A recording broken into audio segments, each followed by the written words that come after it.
Hello, I'm Gloria Macarenko. Well, our social circles will widen a bit as we seek open spaces and still keep a safe distance. This is Our Vancouver, apart together.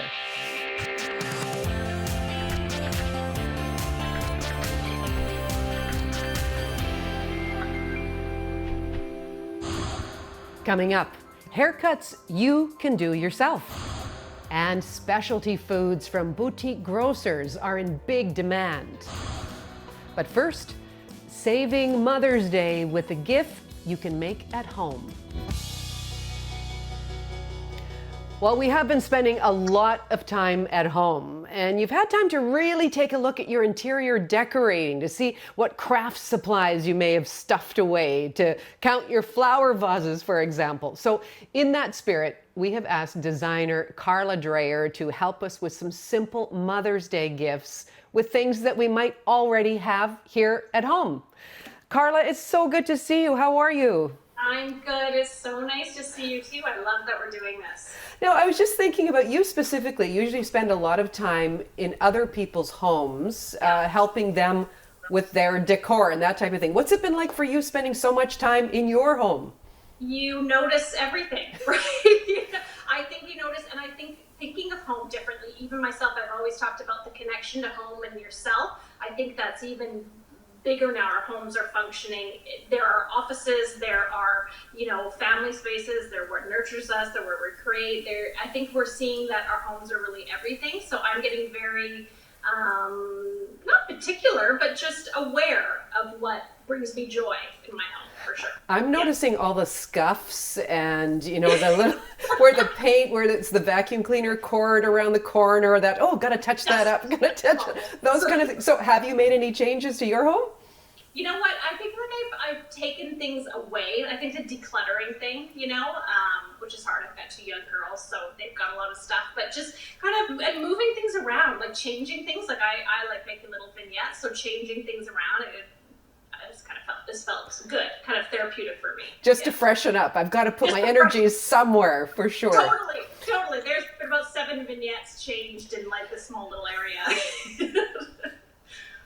So Mother's Day, a lot of people saying I can't get out and shop at some of my favorite shops, that type of thing. It's too late to order something online. What about doing something homemade or using materials that you've got at home? What suggestions do you have?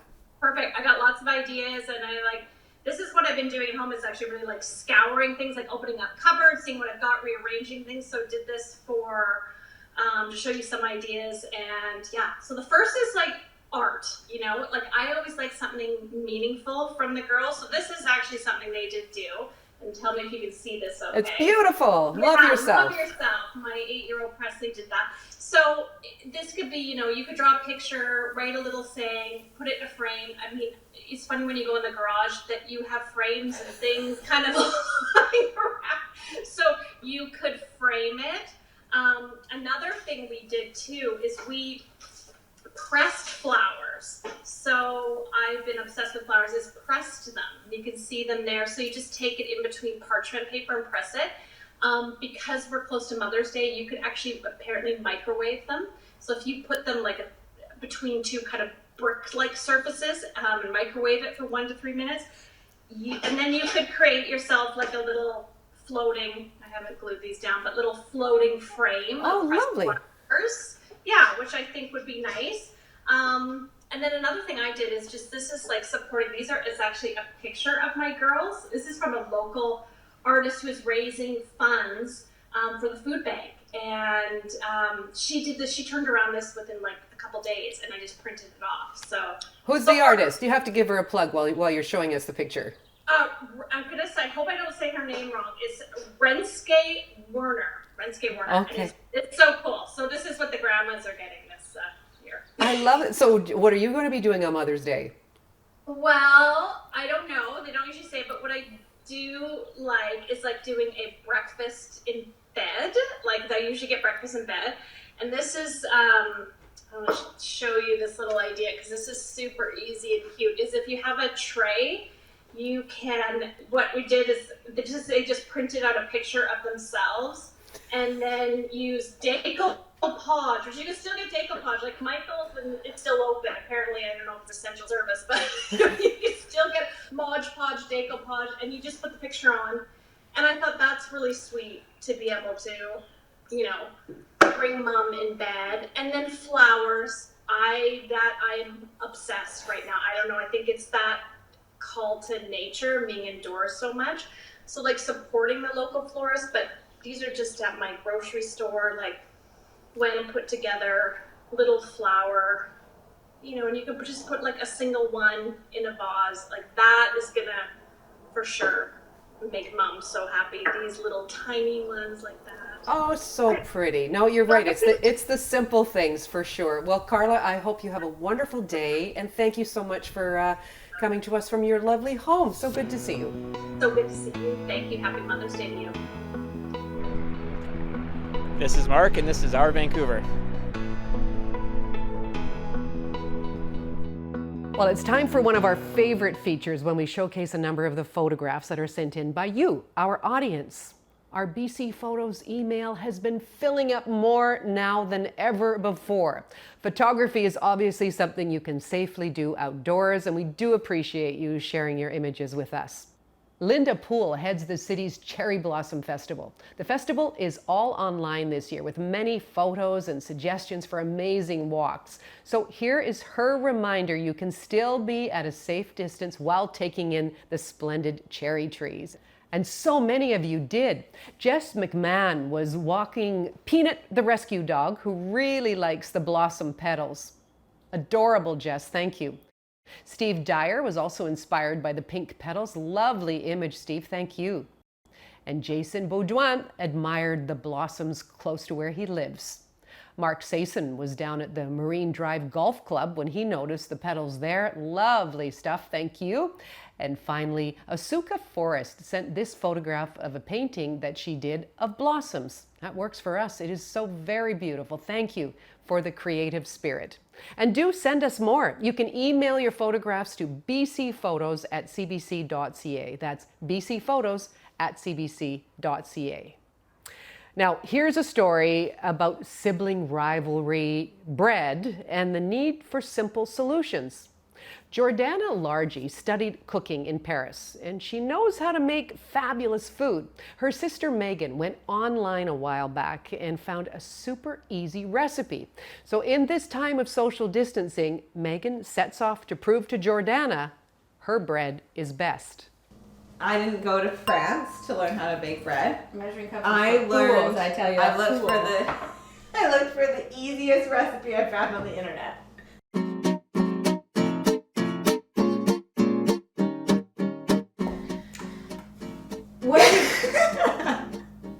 I'm so sorry. It's just so awkward to start. We're making no-knead bread. Okay. It's super fast, super easy. Anyone can do it. That's why I do it. Flour, yeast, salt, water, stir, out of here. So we'll start with 3 cups of flour, all-purpose flour, half a tablespoon of kosher salt. Mix that around. This is Ophelia's favorite bread. Why would anybody say that it's their cat's favorite bread? She watches anything I do in the kitchen. She sits up on the chair, and then her little chin just rests on the counter. She watches me. So after the salt, we put in a 1/4 teaspoon of rapid rising yeast, water. So about 1.5 cups to 1 3/4 cups of warm water. I just put my finger in so that it's not hot. This is foolproof. And how do you know how much? I start with 1.5, see how well it mixes in. If I need to splash more, I just add a little bit more. So you just kind of like smush it down a little bit. You need to. This is like the most work of all the processes, and it's pretty easy. So you just cover it and let it rise for 12 to 20 hours. And you let it rise. The next day, the next morning, your loaf has, or your, what's this called? Your dough? Thanks. Rewind. Your dough has risen, so you're gonna take some flour. I use a lot of flour. I do. I Again, there's no measuring. So we have our dough, obviously, got a lot bigger. So you're just gonna put that, take it out of the bowl, put it on the counter. Okay. It's pretty sticky, but that's okay. This is why I use all the flour. Just kind of form it into a ball as best as you can. Using the flour to help with the sticky parts. Cover that and let that rise for an hour to 2 hours. And in that time, you will preheat your oven. You just leave it on the counter. Yep. Okay. At some point, I don't really ever know when it is, you put this in the oven. Okay, so it's been about 30 minutes of our hour rise. What are we doing now? I take a pot with the lid and I just throw it in the oven, get it really hot while this is doing the last bit of the rising process. And we wait, and we wait. I gotta get my ovens on. So this has been rising for an hour. Oven's been preheating. It is preheated now, and the pot has been in the oven for about half an hour. It's so hot. You're going to take your bread and put it in the hot pot. Put it on your hands because the dough will probably be a little bit sticky still. Take your dough, it's a little whoop. Put it in your pot. Oven mitts back on because it's still very hot. Lid on. And in the oven for 30 minutes. Bread has been in for 30 minutes. We're gonna take it out and just take the lid off to let the top brown. And we'll put that in there for like 15 to 20 minutes just so it gets brown on top. You get bread! You get bread! That's making the edit. Our bread's gonna burn. Okay. Okay. When am I good to go? Do this in camera. Bread's ready to go. I did that. I did. When are we ready to go? And then I like. Talk to me. Oh, I'm supposed to. Okay. Do it for real again. Yeah, okay, so it's been an hour. Okay. No, it hasn't been an hour. However long it's been. The bread is gonna burn. Are we good? Yeah. Right. Yummy. Got bread. Carefully flip out your bread. Okay, actually that's never happened before. It really hard to do. It's foolproof, guys. Foolproof. You wanna try it again? Okay. Oh, beautiful. Yeah. Just put it on your cooling wrap. Bread. So beautiful. Coming up, collecting kitchen scraps to start a home garden. It can be done.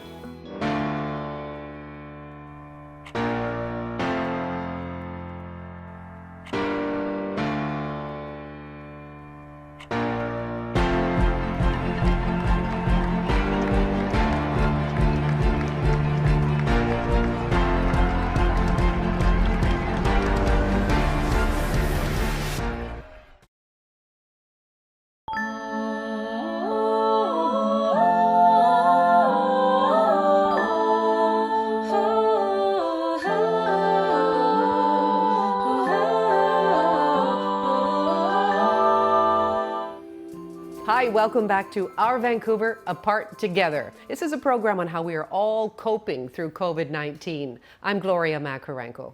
Now, if you haven't caught the gardening bug yet, maybe this will convince you.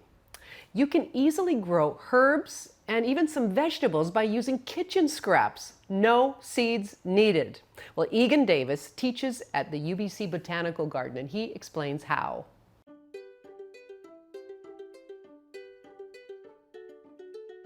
Hi, I'm Egan, and today I'm going to show you how to grow food from your kitchen scraps and seeds from your spice cabinet. I teach horticulture at UBC Botanical Garden, but lately I've been working from home. We've also been cooking a lot more from home, and to try to reduce our kitchen waste, we're going to grow lettuce, celery, bok choy, and beets from kitchen scraps. Lettuce leaves are attached to this structure called a basal plate. And if you preserve the basil plate and a few leaves at the center of the shoot, you can take this and put it in a jar of water by a windowsill and the lettuce leaves will regrow. In the same way that you can grow lettuce, you can also grow celery and bok choy. You only need to put a few centimeters of water in the jar, and it's best to change the water every day. I love beets. They taste great, they're good for you, and the color is amazing. I also really like eating beet greens. Now, you're not going to have success regrowing the beetroot this way, but if you preserve the top of the beet and you can cut the greens off, same thing. You put that in a jar of water, put it by a windowsill, and you can regrow the beet greens. And don't forget about seeds from the kitchen. You can separate tomato seeds by pulsing them gently with a hand blender and then rinsing them off in a sieve. There's lots of seeds that'll grow from the spice cabinet, like this fennel and brown mustard seeds. Why not have fun growing things like dragon fruit from seed? Look at the seedlings I grew with the students. Who knew that dragon fruit was a cactus? It's fun growing plants inside, but they'll actually do better outside. So here's a few good tips for growing plants outdoors in containers. Use a general purpose potting mix that drains well and make sure to pre-moisten it before you use it. Your container must have a drainage hole and you don't need to put any gravel in the bottom. Just overfill the container, tap it 3 times, level it off with your finger, and then just nestle the veggie scrap into the surface of the soil. And if you're growing plants from seed, you only need to sow a few in a small pot. And if you sow a new batch every 2 weeks, 1 pack of seed will last you all summer. Let your plants dry down before you water, and when you do, water thoroughly until the water drains out the bottom of the pot. Our balcony isn't very big, but I found a sunny corner to start all of our new plants. It feels so good to have something to nurture. Now, we have seen a real shift to the idea of back to basics food shopping since COVID-19 hit, and the desire to avoid huge lineups at the bigger grocery stores. So this has caused the specialty stores to really step up. La Tana on Commercial Drive is an alimentari. It's a convenience store with all the staples of Italian eating. And Phil Scarfoni is the culinary director. Phil, hello to you. Good to see you. Hi, Gloria. Good to see you too. Okay, so tell us about the impact on your business. And I know you're involved with restaurants as well and businesses since the pandemic hit. Yeah, so we've had to pivot pretty hard here. We've both transported Savio Volpe and Pepinos to takeout and DoorDash delivery, which is something that I never thought would be in the cards for us. So yeah, it's been interesting for sure. And what about La Tana? How are you able to reach out to your customers who are looking for some staples for their homes? So we were really fortunate with La Tana because we have a grocery license, so we were able to stay open. And we've done a full pivot into an online grocery order and contactless delivery service, which has been amazing. Well, I was talking about the long lineups at the big box stores and the big supermarkets and that type of thing. I mean, what are your customers buying? Are you noticing any trends or changes in tastes? Yeah, the customers are really going for our fresh pasta. We have a pasta extruder at Savio, and we're crushing fresh pasta every day. We're doing stuffed noodles, and then we have a lot of specialty Italian ingredients that you can't find in the big box stores. So people are going for that for sure. What kinds of specialty Italian ingredients? Do tell. Oh, we've got a whole bunch of beautiful cheeses. We've got Pecorino Romano. We have 24-month aged Parmigiano Reggiano. A lot of specialty sauces that we make in-house. We do kale pesto, bolognese. We do our own Alfredo sauce from Pepinos. So yeah, that's what people are after these days, comfort food. Now, I understand you've got a little something that you're going to share with us today in terms of something you could put together at home. Absolutely, yeah. So what have you got? I'll flip you around here. All right, so we're going to do a little bit of campagnole, which is this little noodle here. These are little bells, so it's actually a long noodle disguised as a short noodle. So I've got a few of these already blanched off here. We're just going to put them in boiling water. So with fresh pasta, it's a little bit different. It doesn't take as long to cook. So we'll just bring it up to the heat. And then I've got a kale pesto. So basically at the restaurant, we make 3 different pestos. We do kale in the winter, arugula in the spring when it's growing, and then we do basil in the summer. Just put that in here. That looks gorgeous. Okay, what's in that pesto? Is it similar that what you would do with a basil pesto? Is it's got the garlic and the oil? What else? Yep. It's got pine nuts, pecorino, and a little bit of lemon zest. And I'm just putting it in a mixing bowl because I'm not going to really cook it out that much more. So once the pasta is cooked, which only takes a while because I par-cooked it, there we go. Then we'll just put it right in with the pesto. Oh, that looks wonderful. It's actually delicious. I'm actually going to eat this for lunch right after. So. This is what I miss most about not being in studio, that you're not doing this right next to me and I can have a sample afterward. Yeah, exactly. So we're just going to mix it around here. There we go. You can see it's starting to coat. And then I'll take some of the pasta water. Everyone knows this trick, where you just take the pasta water and put it in. And that helps the pasta from drying out, right? Exactly. It's going to create, like, instead of like that olive oily glaze, it's going to be nice and kind of smooth and rich. And it won't be oily at all. So we're going to go over, just going to make sure it's all mixed here. And then we'll go over to the plate. And the plating is pretty straightforward. There's nothing fancy. We're just going to get it onto the bowl or onto the plate here. There we go. Gorgeous. So we're there. Lots of pesto, obviously. Look at that intense green color. So what do you put with it then? A little salad? Beautiful. Yeah, there's a little bit of arugula from Zachlin Heritage Farm. It's first of the season arugula, so it's quite small and tender. So that's going to go on top. And then I've got some oven-dried tomatoes here. Just cherry tomatoes halved and then cooked with olive oil and salt. It really brings out their sweetness. And some breadcrumbs to finish. Oh, breadcrumbs, just to get a little bit of a different texture on there? Yeah, exactly. So we'll give you the thumb shot here. Here we are. That yeah, is gorgeous. Because, otherwise, everything is the same texture. So you want to give your mouth something exciting to eat. So. Hey, that's a wonderful idea. I wish you a buon appetito. Thank you so much for joining us, Phil. And my pleasure. no, I appreciate it. And in studio next time with samples, okay? Absolutely, sounds good. Hello, my name is Carol, and this is Our Vancouver. Well, events have been canceled or postponed right now. There are still many online activities created as a way to combat the COVID blues. How about a sing-along? The West Coast Reach Association is offering weekly virtual sing-alongs free of charge. Just email them to get the link on how to join in on the fun. You can also experience art in your own home. The Silk Purse Art Center has paintings and drawings, photography and sculpture online. The artists are attempting to make us feel less isolated and inspire us. It's called Art Unlocked, and you can find and follow it on Facebook, on Instagram, and on Twitter.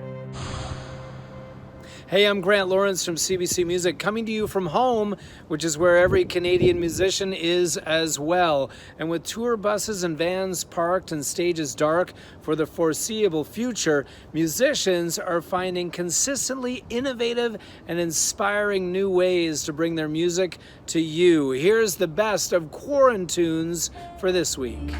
Never meant for me.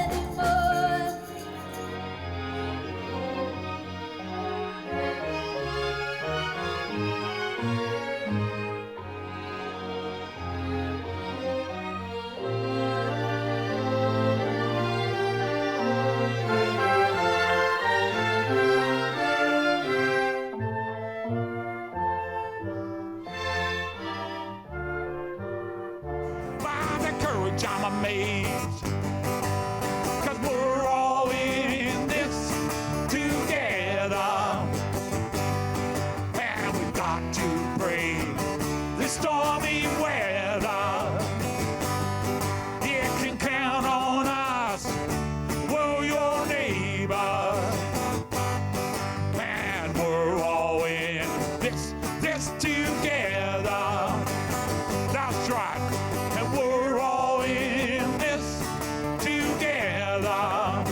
Yes, that is legendary Canadian punk rocker Joey Keithley, lead singer of DOA for the past 42 years. He's also a councillor for the city of Burnaby, BC. Joining him on bass and vocals for that song was Burnaby Mayor Mike Hurley, and that was an original Quarren tune called We're All In This Together. Now, sticking with Burnaby, Grammy Award-winning crooner Michael Bublé also calls that city home, and it's where he's riding out the pandemic with his family. And that is where Michael Bublé caught this video on YouTube. To make you dance until this end. I wanna see my friends. I wanna walk the streets again, but I gotta be patient. Let's enjoy this combination. See, that's ganas de surtir. Tu sento por horas a carinho. Now, Michael Bublé loved that song so much that he decided to record his own version from isolation with a little help from his friends, none other than the Bare Naked Ladies and Mexican pop star Sofia Reyes. Coming up, if you haven't decided to do something with your hair after all these weeks, we have some tips for you.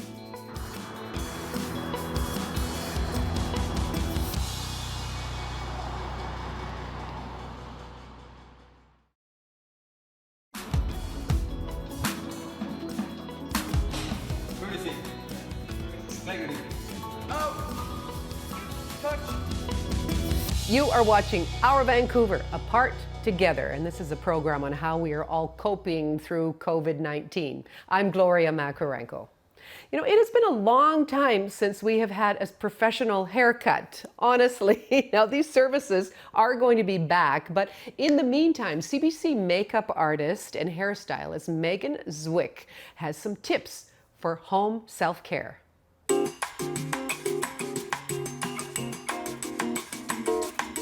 With at-home haircuts just a little too daunting for most of us, we need to find other ways to deal with the dry and frizzy split ends that we would normally get cut off every few months. So here are some tips for looking your best, even if it is just for video chats.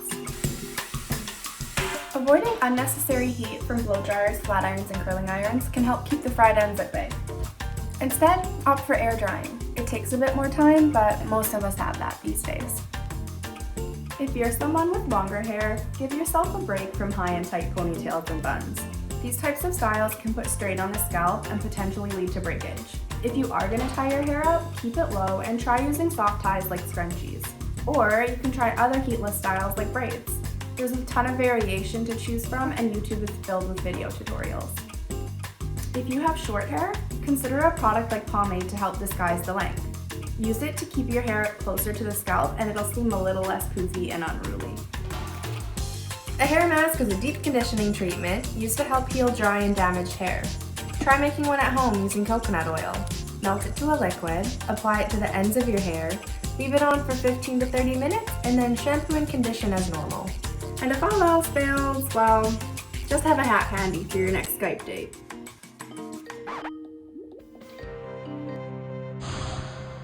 CBC Arts has been checking in on artists during the pandemic. Specifically, we are curious how artists are adapting their practices in isolation. Some are trying new things, others are carrying on inside their walls. Well, Guthrie Gloag makes sculptures using driftwood gathered near his Bowen Island home. Just take a look at his latest creation. Hello, I'm Guthrie Gloag. I'm in my home studio on Bowen Island. This is the mess of my studio. Tools and screws. There's a black bear. Coastal wolf. This is a short-faced bear, an extinct species. There's a cougar in process. Female figure, howling wolf, an owl, great blue heron, the raven, and a couple other pieces in process. I am a stay-at-home dad. I'm teaching my daughter kindergarten, spending my days building volcanoes and teaching math.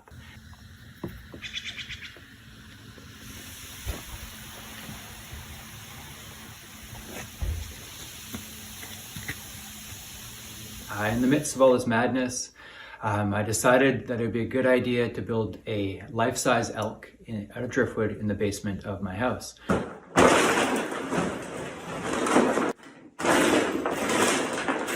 There's the point of inspiration for this sculpture, a set of elk sheds that my brother and his friend gave to me.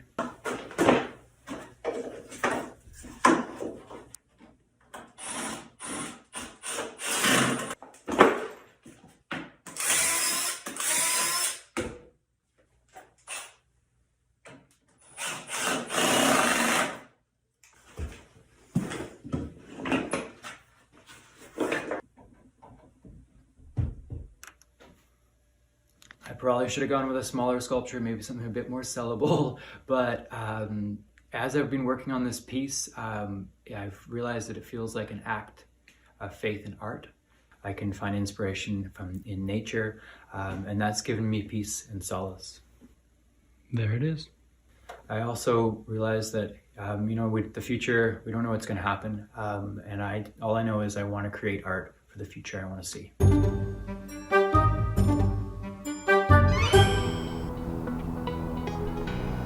Hi, I'm Nigel. And I'm Alex. And this is Our Vancouver. Well, we will be living this pandemic for months to come. If you haven't already, it might be a good time to make yourself a few face masks. CBC Kids News contributor Isabel DeRoy Olsen explains how to do it yourself.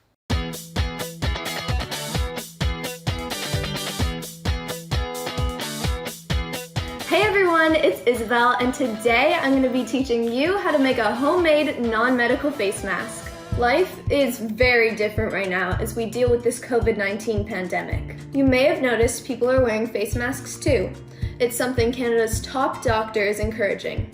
Dr. Teresa Tam says wearing a non-medical face mask, along with maintaining physical distancing when you leave your house, can help limit the spread of the coronavirus. Now, some people have been using some pretty unusual masks. Health officials don't recommend any of these, especially that last one. But the one I'm going to be showing you is super simple. All you're going to need is something the size of a bandana. Some good options for this are denim from a pair of jeans, a pillowcase, or as I mentioned earlier, an old t-shirt. I'm going to be using a bandana and 2 hair elastics. Just fold the bandana in half, and then fold that half into thirds. Slide the hair elastics onto each end.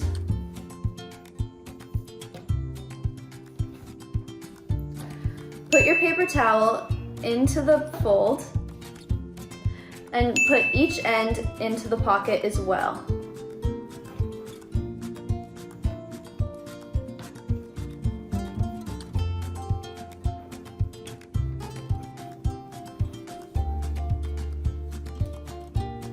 Pull on your elastics and voila, you have a face mask. Some important things to know when you're making your own face covering. It should be a snug but comfortable fit. It should be secured behind your ears or head. It should have multiple layers like this one that was folded several times. You should be able to breathe without any restrictions, and you should be able to just drop it in the washing machine without it getting damaged. Oh, and before I go, remember to wash your mask in the machine regularly. And after removing your mask, don't touch your eyes, nose, or mouth, and remember to always wash your hands afterwards. And most importantly, remember that wearing a mask does not mean you can ignore physical distancing and other measures health officials are recommending. We'd love to see the kind of masks you've come up with, so if you have a mask you'd like to share, email us at cbckidsnews@cbc.ca. For CBC Kids News, I'm Isabel.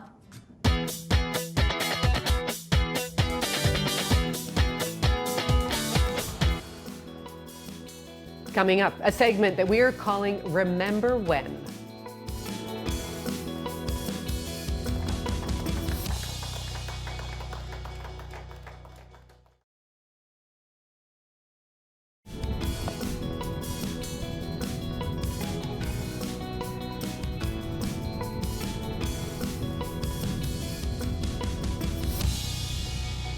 You are watching Our Vancouver, Apart Together. And since the pandemic, we have chosen a story from our past to show again.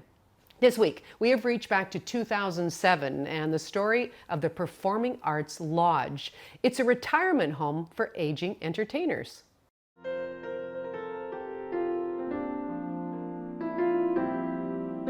We now have our pioneer generation at the end of their lives, having contributed their whole lives to Canadian theatre, opera, ballet, suddenly at the end of their lives with no savings to sustain them in their last years. PAL Vancouver Performing Arts Lodges, it's for anyone in the profession, so designers, technicians, performers, dancers, composers, choreographers. They need the community around them because one gets isolated, especially in the senior years when people can't afford to live in town.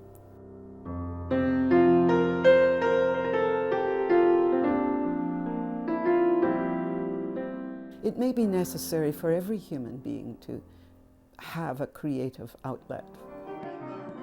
It's on that principle that this building has been built.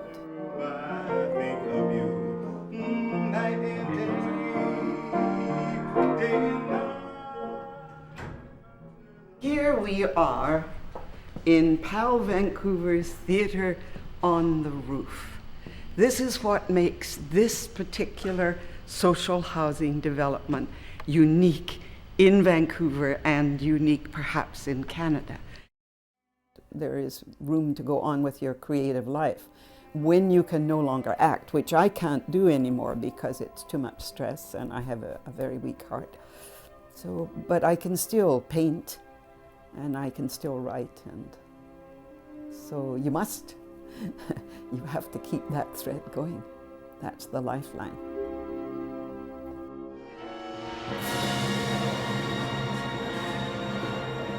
In grade 5, I ran around the schoolyard with a cassette recorder with Leonard Bernstein. I said, "Have you heard Mahler too?" You know, and people would look at me and say, "That guy's nuts."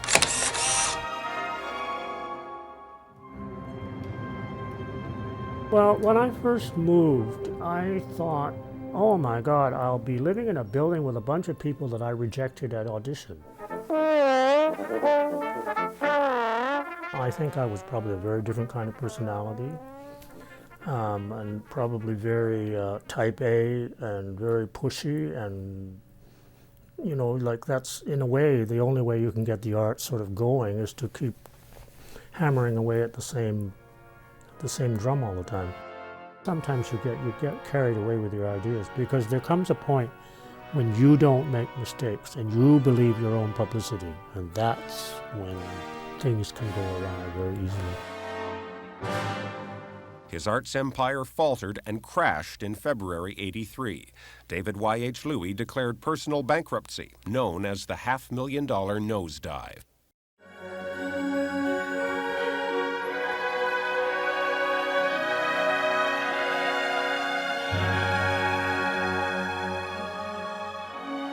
David Y.H. Louis. When I got it, I was very flattered that anybody would have thought, a little man from the West Coast and all that stuff. The real reason for people to come and move into PAL is that it provides, in a city which has a lot of isolation and a lot of individuals are not able to connect to others, to other people, that it provides a sense of community. That's one of the most comforting feelings. And actually, you know, because my health can be ipsy-whipsy, you know, there's some people who look in on me and make sure that I'm all right. And that's all right. You know, that's not a bad thing because I have no family now. But it's always better to be a part of something than by yourself.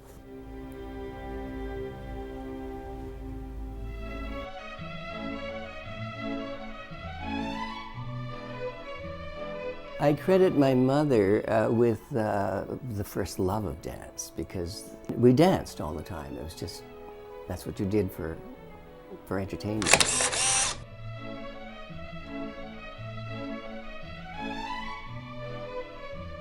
I saw a photograph of Dame Margot Fontaine on the cover of Newsweek when I was in high school. And I strummed through it, and lo and behold, she was partnered by a male. So I thought, wow, guys do it too. So nothing could stop me from that moment on. Here we are, ensconced in our little artist's palace. It's really what it is. I couldn't have dreamed that this would have happened. So often people end up in nice digs, nice places when they're old, but they have no commonality with their neighbors. So they lead very lonely old lives. And an industry-driven accommodation has the opportunity to dispel that loneliness and make people, have happy old lives. CBC Vancouver is lucky to have two amazing still photographers on staff. Each week, Maggie McPherson and Ben Nelms capture the biggest stories in our city. So here's a series of their photographs from this past week.